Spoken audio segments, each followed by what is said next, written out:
Get your things together, magpapaksyon tayo. Kinakabahan ako sa lolo mo. Baka magsumbong. Pabalik na kami dito sa Apex! Ang susunod na programa ay rated PG. Ito ay nangangailangan ng patnubay at gabay ng magulang para sa mga batang manonood.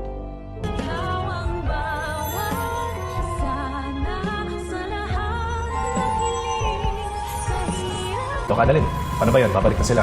Ikaw ba may plano ng bumalik dito? Akalain mo, tinatamaan rin pala ng takot itong si Moira dahil tatawagan niya na ang kanyang anak na si Zoe upang mag-impake na daw ito ng kanyang mga gamit dahil aalis daw sila at magbabakasyon. Balak na nga magtaguan itong impakta matapos niyang marinig ang last will and testament ni Lolo Pepe. Kinakabahan umano daw siya kay Don Joselito once na magising ito at magsumbong ito sa kanyang mga nalalaman patungkol kay Zoe, na kaya nga niya ito tinanggal sa listahan ng kanyang mga pamamanahan dahil sa nalaman niyang hindi niya ito talaga tunay na apo nung ipa-DNA test niya ito.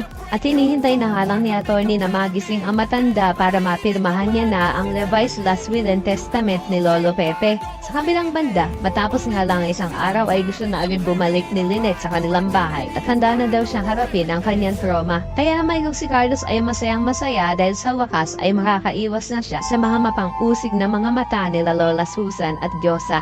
Sa kabilang banda, nang makita naman uli ni Giselle itong si Eric, ay pakikiusapan niya ito na sana naman daw ay makasama niya ang kanyang anak na si Justin kahit isang araw lang. Pero kahit nga mangiyak-iyak na itong si Giselle ay hindi pa rin siya papayagan ni Eric. Sa kabilang banda, may good news naman para kila Nurse Evan at Karen dahil makakabalik na sila sa Apex dahil sa pagpayag niya ni Ma'am Giselle. Kaya naman tuwang-tuwa ang lahat ng kanilang mga katrabaho at isa na nga dito si Luke na sasabihan pa si Annalyn kung kailan din daw ba ito lilipat. Pero sa halip na si Annalyn na sumagot ay si Lyndon ang sasagot na hindi daw babalik ito sa Apex. Tatanungin naman ni Doc Luke kung bakit hindi pwede. Na kung tutuusin ay isa si Annalyn sa mga may-ari ng Apex. Kunyari pa itong si Doc Lyndon. Ang totoo naman talaga ay ayaw niya lang malayo kay Annalyn dahil mamimiss niya ito. Kaya naman kung isa ka rin sa mga nagnanais na sana ay magising na itong si Lolo Pepe nang mapirmahan niya na ang last will and testament, ay pakilike ang video na ito and don't forget to subscribe. Thanks for watching and see you next time. Bye-bye.